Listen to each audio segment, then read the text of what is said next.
What's up, everybody? Welcome into the Westin Peachtree Plaza Hotel in Atlanta, Georgia. That's right, the Lettermen Row crew is finally down in Atlanta for a playoff drive presented by Buyers Auto, the Buyers Auto Playoff Drive.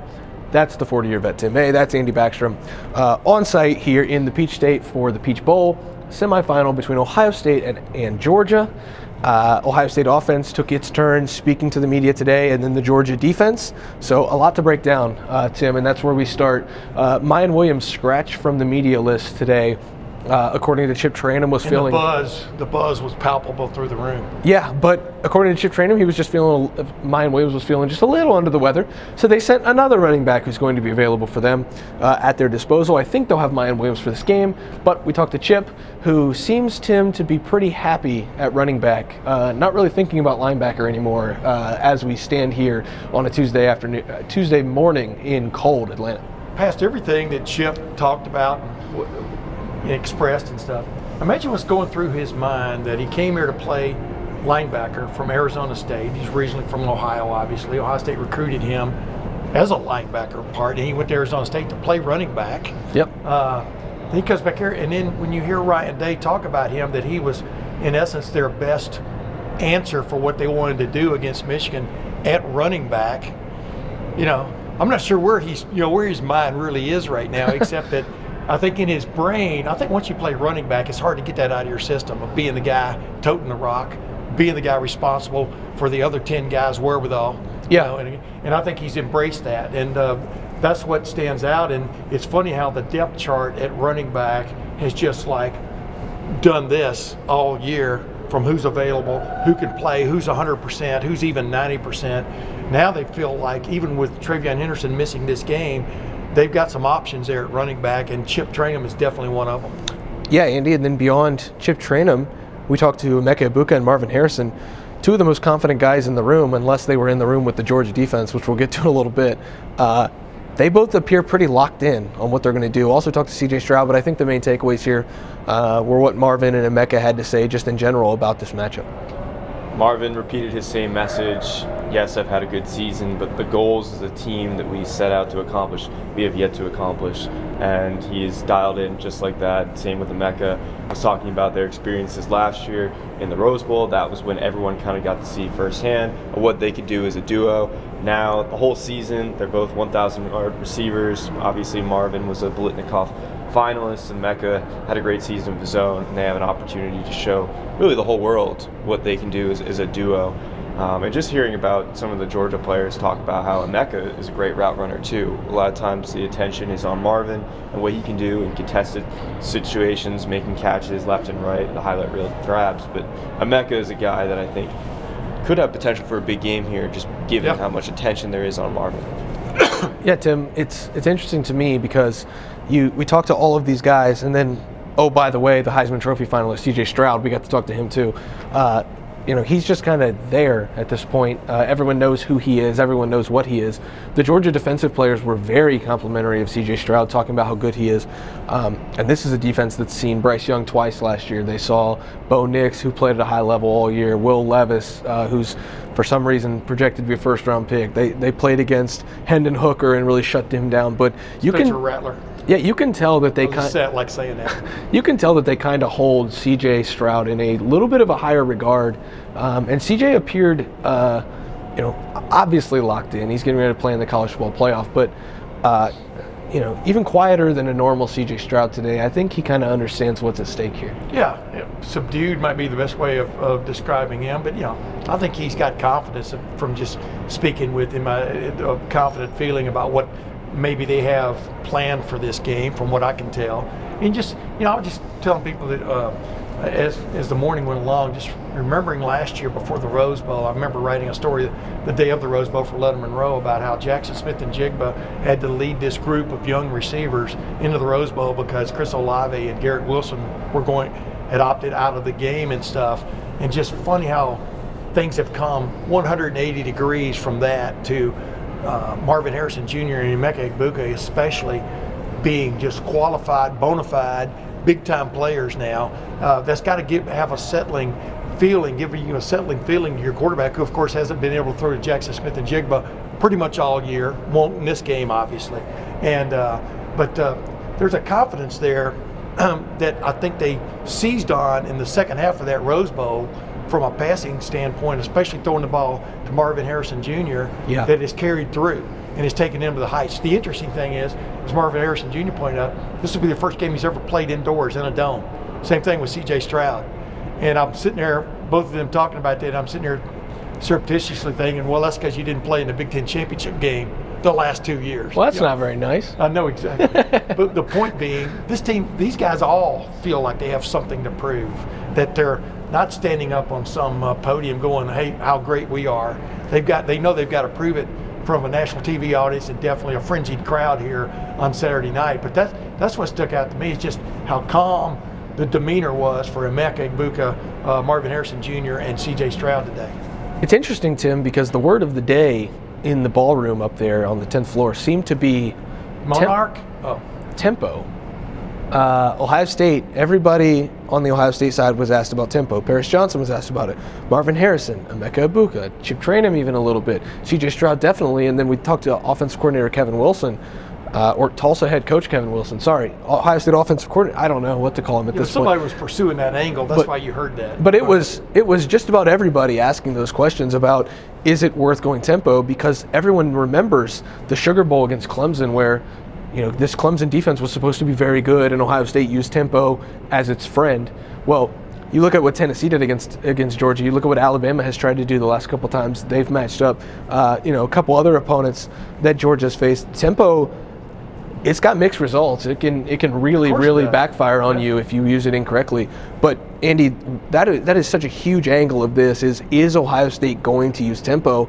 The problem is, we've just talked to the Ohio State offensive players. We're not going to see whether it works. We didn't get really many answers about if they're going to do it, and then we're not going to know if they're going to do it until Saturday night when our coverage here in Atlanta almost wraps up. I think you'll see it. I don't think it's going to be the whole game. I think Ryan Day talks about you got to pick your spots. You got to use it at certain times. Otherwise, it's not much of a weapon. If they know what's coming, it doesn't really catch them off guard at a certain point. So, yeah, I think we'll see it. I don't think it's going to be the whole game. They're going to be running 90 plays. And I think also against Georgia, you got to control the clock a little bit too. You got to be physical with them. Not that they're going to run up and down the field and score a ton of points, but you want to control possessions.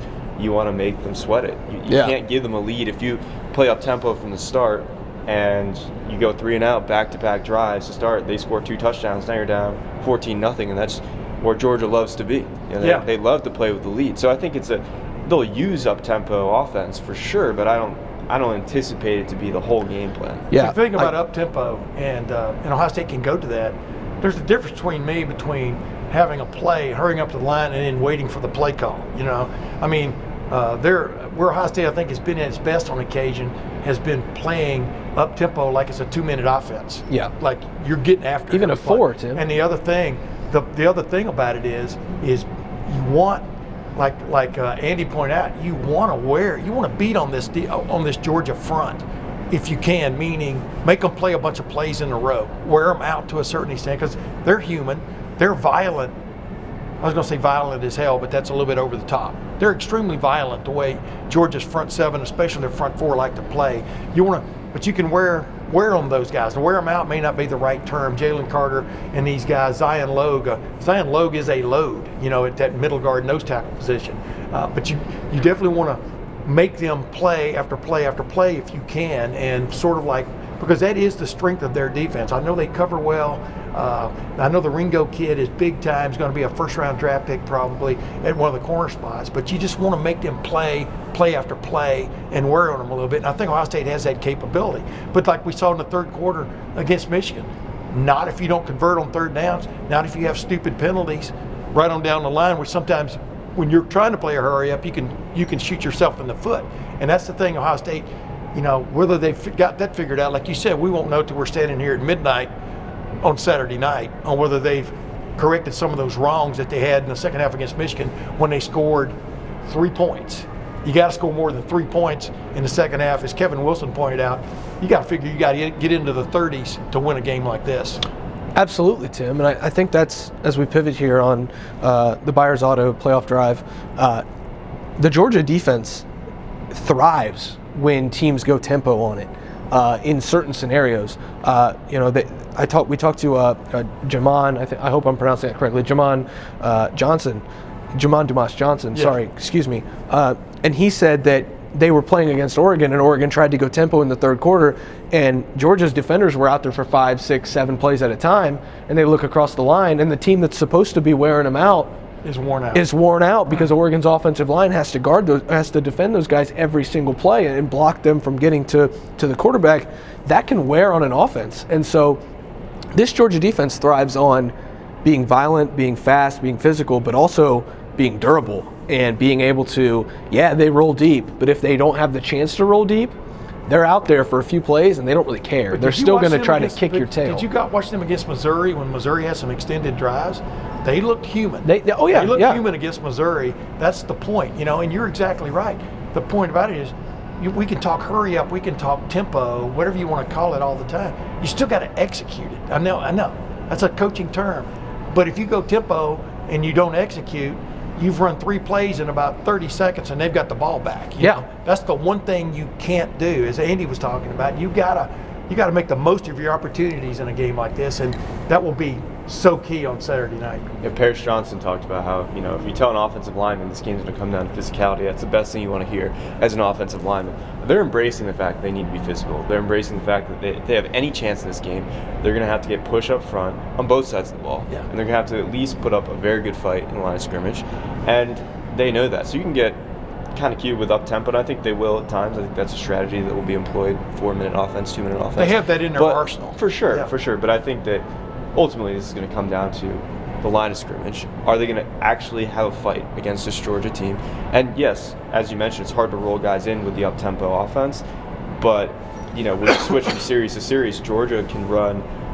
Their 2 deep is really all starters. Yeah. Especially on that defensive line. Parrish Johnson even mentioned that. He said their 2s are pretty much just as good as their 1s. Yeah. And I know Jalen Carter, that's all the headlines, but all those guys up front there are quite menacing. And that's not to say that Ohio State's offensive line can't go toe-to-toe, because that's a ton of NFL talent on Ohio State's side. So I think that's ultimately where this game comes down to. Here's the thing. Ohio State did a really good job on the offensive line against Michigan. I don't think anybody's going to dispute that. I thought Ohio State blocked Michigan well, especially in pass protection. I think at the end of the game there, C.J. Stroud was under a little duress because there were 110,000 people who all knew Ohio State was going to throw the ball. Yeah. But if you're maintaining a balanced offense like Ryan Day, Kevin Wilson, C.J. Stroud, all those guys want, you're going to be able to block. I know that Georgia's really talented, but Donovan Jackson, you hate to lean back on recruiting rankings, but in a game like this, that's what it really is. Yes. It's 5 stars against 5 stars. Donovan Jackson, Parrish Johnson, DeJuan Jones has developed into one. Matthew Jones was the number 1 overall interior offensive lineman in the country for his class. Luke Whippler was an extremely talented player out of New Jersey. Well, it's not like Ohio State's got 2 and 3 stars. They're not, Georgia's not playing Ohio. They're playing Ohio State. Yeah. And there's 5 stars across the board on both of these rosters. You're and so, Ohio alum, by the way. Yeah, I know. I'm allowed to say that. So maybe we'll get some 5 stars in Athens. But here's the thing, Tim. Ohio State can match up against these guys. I don't think that that's a question. But I think it more comes down to not physicality, but again, Jamon Dumas Johnson said it best. It takes physicality no matter who you are to play football. Everyone that plays the sport of football is physical. Yeah. It takes a different kind of person to be violent. I don't think Ohio State has to match Georgia's physicality. I think Ohio State has to match Georgia's violence. Missouri, when Georgia looked like they didn't want to be in Columbia, matched Georgia's violence up front and were able to block them. Kentucky matched Georgia's violence up front because it didn't look like Georgia was interested in playing that game. Yeah. You know who didn't match that violence? Auburn this year. Tennessee this year did not match that violence. They still tried to throw it over the top. Well, they didn't match it early. Oregon Georgia didn't. got these big punches in early, and then Tennessee couldn't come back. You know what I mean? They tried, but yeah, you're exactly right. And the bottom line is, like Jamon Dumas Johnson pointed out, he goes, he feels pretty good about what this Georgia team has done the last several years, because in this age of offense, he feels like they brought the discussion about defense and what difference a defense can make in a game back to the fore. Yeah. You understand what I'm saying? And he's exactly right, because when you think about this Georgia team, you almost give second thoughts to their offense. You really do, except for the 2 tight ends. They've got a former walk-on quarterback who was in a Heisman Trophy finalist this year, who had to prove himself over and over again. Meanwhile, Ohio State's got this guy from Rancho Cucamonga who several teams wanted, was big time, and has been a Heisman Trophy finalist 2 years in a row. You understand? But so you're looking at and you're also looking at what did these teams just do, right? Ohio State lost its rival game.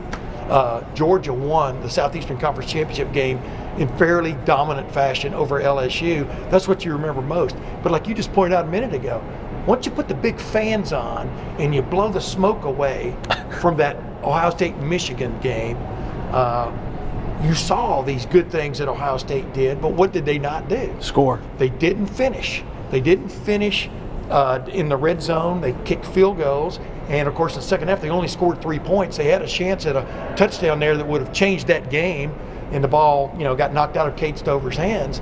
But the bottom line was they didn't finish. And that's what they've got to do, and that's what Kevin Wilson was talking about. You got to feel like you got to get into the 35, 38, 40 range to win a game like this, because these are 2 really good defenses, but these offenses are going to leave nothing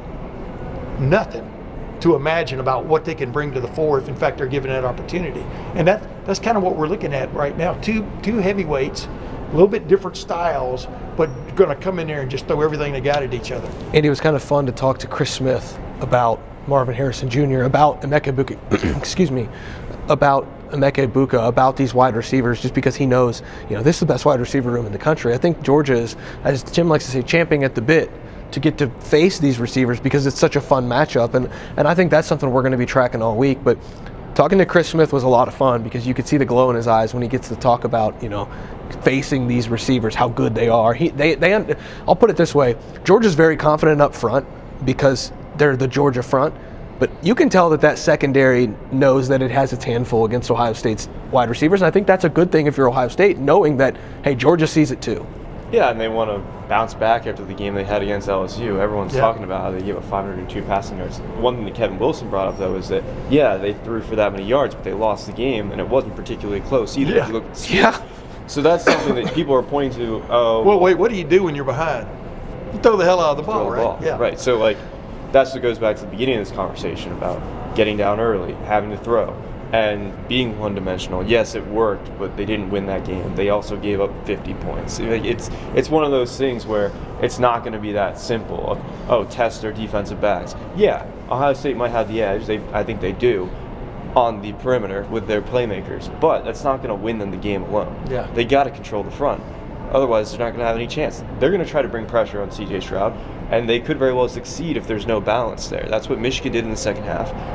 As Spencer said, everyone in that stadium knew they were going to be pressuring C.J. Stroud because they were pinning their ears back. Ohio State was throwing every down. If that happens again in the Mercedes-Benz Stadium, it's going to be the same thing. Yeah. The beginning of that game is going to be very, very important to set the tone, to be able to run the ball a little bit, to at least open up space between the safeties and linebackers so you can throw the ball downfield. As both of you guys have pointed out, Ohio State is not outclassed in this game. All that means. It's going to come down to whether they outperform or are outperformed in this game. It's definitely because it's been crazy. I even asked Marvin Harrison Jr. this earlier in the year. It's crazy how on one series, bing bang bong touchdown for Ohio State. Even saw it against Michigan. Run those plays again. You know what I mean? Why does it click so cool one possession and then you try something a little bit different the next and you get whatever's working, go for it, and that would be my encouragement to this team. You got to throw the ball down the field against Georgia. We can talk about them, being well ahead against Louisiana State, and then Louisiana State with their backup quarterback Nussmeier, who basically is a pretty good player. Calling him the backup's kind of weird, but the bottom line is they had success throwing the ball down the field. So did Missouri. Missouri's an average team this year. Missouri threw the ball down the field on Georgia. Not every play, not every down. They had some success moving the ball. You hit them where they ain't, or where there's fewer of them. And Ohio State has that capability as much, if not more, than anybody in the country. And you got to play to your strength. Absolutely, Tim. And I'm sorry I got all fired up there. No, that's fine. It's day one of full coverage from Atlanta for Lettermen Row. I should temper it, shouldn't get too fired up too fast. No, you're just setting the bar pretty high, Tim. Tomorrow you've got to match it with the defensive intensity for Ohio State. I'll match it. Tomorrow we'll get to talk to Ohio State's defenders, Georgia's offensive players. Should be really fun to get some insight on that because Ohio State's got to have a bounce back effort on the defensive end. We obviously didn't talk about that because today was all about the Ohio State offense and the Georgia defense. It's Kevin Wilson and Ryan Day against Kirby Smart, Will Muschamp, Glenn Schumann, all of those very talented coaches on both sides, and then the talent on the field. And that's where this game's going to be won. I think Ohio State will be able to do things defensively against Georgia's offense. Can the Ohio State offense maximize itself to a version that we have not seen this year at all, to against the best defense that they will see, even if they win this game and get to the national championship game? There's not a defense in the country better. The closest thing Georgia's defense has seen to Ohio State is Tennessee. But like the Georgia players and the Ohio State players pointed out, they don't exactly mirror each other, Tennessee and Ohio State offensively and stuff, the way Tennessee just kind of like, lets it all hang out to a certain extent. That's the interesting thing. This is definitely a curious challenge for the Georgia defense, unlike anything it's really seen this year. Just like Ohio State going against this defense of Georgia, it's the best defense they faced. Michigan's pretty good, but we thought Wisconsin was pretty good, and Ohio State decimated Wisconsin. But that's the challenges here. We were talking to the two units that I think today that are really going to set the tone because, I just think the next Ohio State's defense against their offense, that's curious. But this is Ohio State's got to score points and get it done, and this is the matchup that's really going to tell the tale. Just a few more days until Ohio State attempts to score some points on Georgia. The 40-year vet Tim May, he'll be hanging out with me in Atlanta all week, as will Andy Backstrom. By the way, you can't win a game if you don't score points, so that was kind of a stupid statement. I'm just Spencer Holbrook. As we wrap up the Buyers Auto playoff drive, we are going to get this thing online, write full coverage, full stories at lettermenrow.com as we inch toward Ohio State and Georgia in a cold Atlanta, Georgia. I hope it warms up by the end of the week. We might get some nice weather. Hope everybody's staying warm in Ohio. Hope everybody had a Merry Christmas. It was a good holiday before we all hit the road to come down here. Some of us flew, some of us didn't get to fly, some of us planned on driving. Some of us tried to fly, got canceled. Some of us have a sore throat from playing car karaoke all night, driving by myself to Atlanta, but that's a video for a different time, Tim. Yeah, I'd like to see that one.